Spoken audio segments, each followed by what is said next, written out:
অন্যদিকে বিরোধী দলের বিধায়ক তাকে নাগরিক পরিষেবার কাজে নিরন্তর বাধা দিচ্ছে শাসক দল। এই অভিযোগ তুলে 24 ঘন্টার জন্য অনশনে বসেছেন বিজেপি বিধায়ক শঙ্কর ঘোষ। সকাল 8টা থেকে শিলিগুড়ির হাতি মোড়ে নেতাজি মূর্তির নিচে অনশন শুরু করেছেন তিনি।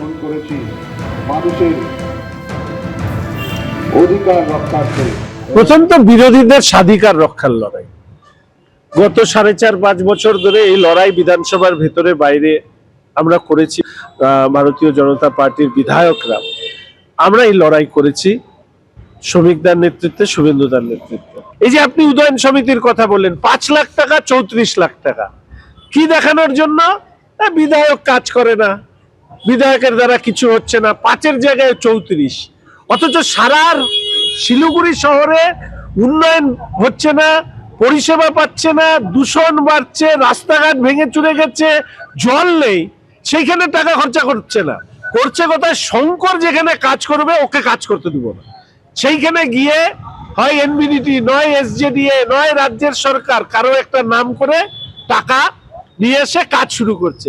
যতগুলো এমএলএ এমপি আছে কারোর তো হচ্ছে না, ওর কি অসুবিধা আছে আমি বুঝতে পারছি না।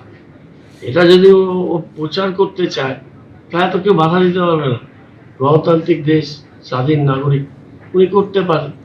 যদি সত্যি কাজ চান তাহলে ওনার উচিত যে বসে নিয়ে এটা ঠিক করা। কোনো কাজ যদি নদীর ধারে হয়, ইরিগেশন যদি সেখানে আপত্তি থাকে, রেলের জমিতে রেলের এনওসি নিয়ে দেওয়া উচিত। আমি যতটুকুন বুঝতে পারি আমাদের এখানে বোধহয় এরকম ছিল। তাও তো রেলের জায়গাতেও দু একটা আমরা শৌচাগার করে। সুপ্রিম কোর্টের নির্দেশ মনে করিয়ে রাজ্য সরকারকে কড়া বার্তা দিল নির্বাচন কমিশন। রাজ্য পুলিশের ডিজি, কলকাতার পুলিশ কমিশনার এবং সব জেলার পুলিশ সুপার ও জেলা শাসকদের স্পষ্ট নির্দেশে বলা হয়েছে, কোনোভাবেই আইন শৃঙ্খলার অবনতি হওয়া চলবে না। গাফিলতি হলে সংশ্লিষ্ট কর্তৃপক্ষের বিরুদ্ধে কঠোর ব্যবস্থা নেওয়া হবে। সোমবার সুপ্রিম কোর্টের নির্দেশের পরও বদলায়নি ছবিটা। মঙ্গলবার সন্দেশখালীতে বিডিও অফিস ভাঙচুর এবং বাসন্তীতে ভাঙচুর হয় শুনানি কেন্দ্রে। এরপর কি হবে? শুনানি কি আদৌ সুষ্ঠু হবে? নির্দিষ্ট সময়ের মধ্যে শেষ করা যাবে শুনানি? এই রকম নানা প্রশ্নের মধ্যেই সুপ্রিম কোর্টের নির্দেশ মনে করিয়ে রাজ্য সরকারকে কড়া বার্তা দিল নির্বাচন কমিশন। এসআইআর চলাকালীন আইন শৃঙ্খলা পরিস্থিতি নিয়ে সোমবারই রাজ্য সরকারকে কড়া বার্তা দিয়েছিল সুপ্রিম কোর্ট। সর্বোচ্চ আদালত অর্ডারে স্পষ্ট লেখে, কোথাও যাতে আইন শৃঙ্খলার সমস্যা না থাকে এবং পুরো প্রক্রিয়া যাতে মসৃণভাবে হয় তা নিশ্চিত করতে নির্দেশ দেওয়া হচ্ছে রাজ্য পুলিশের ডিজি, প্রতিটি জেলার পুলিশ সুপার এবং জেলা শাসককে। এবার সুপ্রিম কোর্টের এই নির্দেশই মনে করিয়ে পশ্চিমবঙ্গের মুখ্য সচিব, রাজ্য পুলিশের ডিজি এবং কলকাতার পুলিশ কমিশনারকে চিঠি দিল জাতীয় নির্বাচন কমিশন। পাশাপাশি রাজ্য পুলিশের ডিজি, কলকাতার পুলিশ কমিশনার এবং সব জেলার পুলিশ সুপার ও জেলা শাসকদের স্পষ্ট নির্দেশে বলা হয়েছে, কোনোভাবেই আইন শৃঙ্খলার অবনতি হওয়া চলবে না। এসআইআর সংক্রান্ত কাজ চলাকালীন যদি কোথাও বিশৃঙ্খলা, বাধা বা প্রশাসনিক গাফিলতি দেখা যায় তাহলে সংশ্লিষ্ট কর্তৃপক্ষের বিরুদ্ধে কঠোর ব্যবস্থা নেওয়া হবে।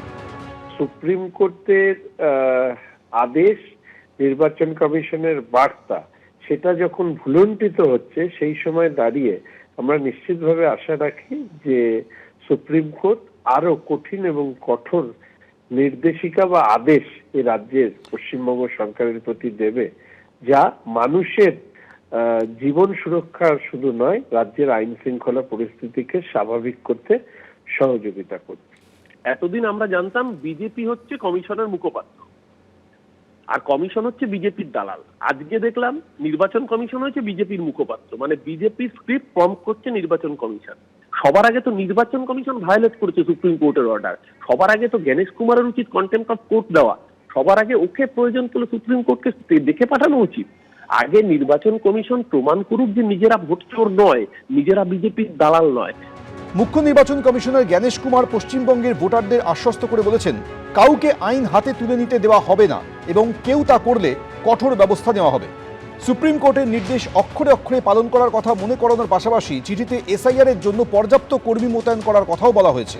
এর পাশাপাশি পশ্চিমবঙ্গের সিইওকেও চিঠি দিয়েছে জাতীয় নির্বাচন কমিশন।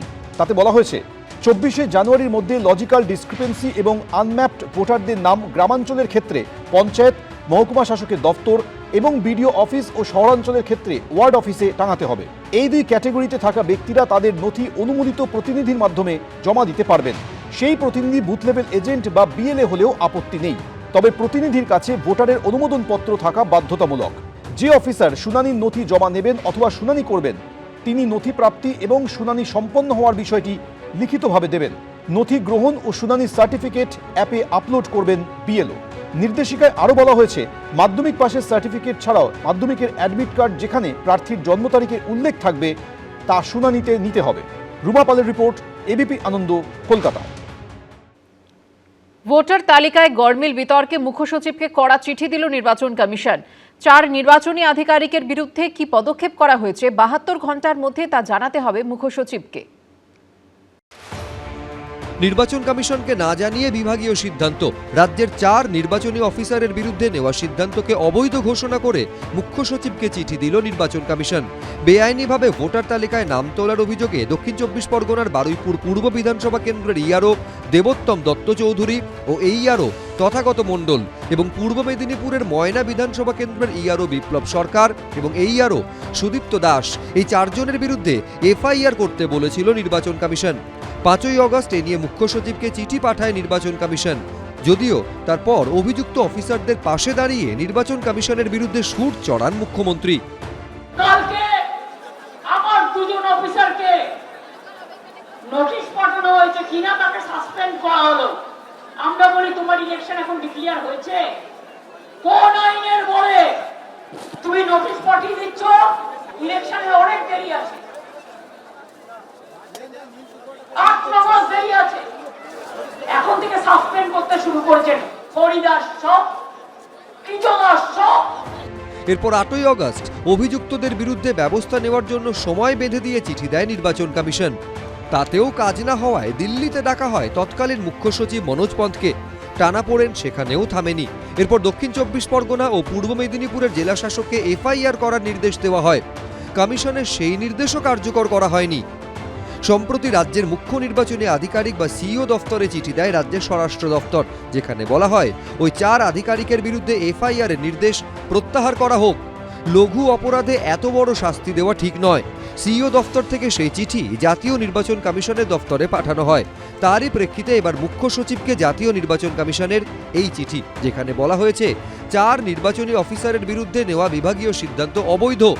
নিয়ম অনুযায়ী বিভাগীয় সিদ্ধান্ত চূড়ান্ত করার আগে নির্বাচন কমিশনের সঙ্গে পরামর্শ করা বাধ্যতামূলক। এক্ষেত্রে তা করা হয়নি। সংশ্লিষ্ট কর্তৃপক্ষ নির্বাচন কমিশনের সঙ্গে পরামর্শ না করেই সিদ্ধান্ত নিয়েছে। তাই এই সিদ্ধান্ত প্রক্রিয়াগতভাবে ভুল এবং গৃহীত নয় বলে গণ্য হবে। পাশাপাশি চিঠিতে বলা হয়েছে 4 জন নির্বাচনী আধিকারিকের বিরুদ্ধে কী পদক্ষেপ করা হয়েছে 72 ঘন্টার মধ্যে তা মুখ্য সচিবকে জানাতে হবে। এমনকি কেন নির্দেশ কার্যকর করা হয়নি সে বিষয়ে রিপোর্টও চেয়েছে নির্বাচন কমিশন। 24শে জানুয়ারি বিকেল 5টার মধ্যে সেই রিপোর্ট জমা দিতে বলা হয়েছে। রুমা পাল, রাজীব চৌধুরী, সমীরণ পালের রিপোর্ট, এবিপি আনন্দ। এবিপি আনন্দ, এগিয়ে থাকে, এগিয়ে রাখে।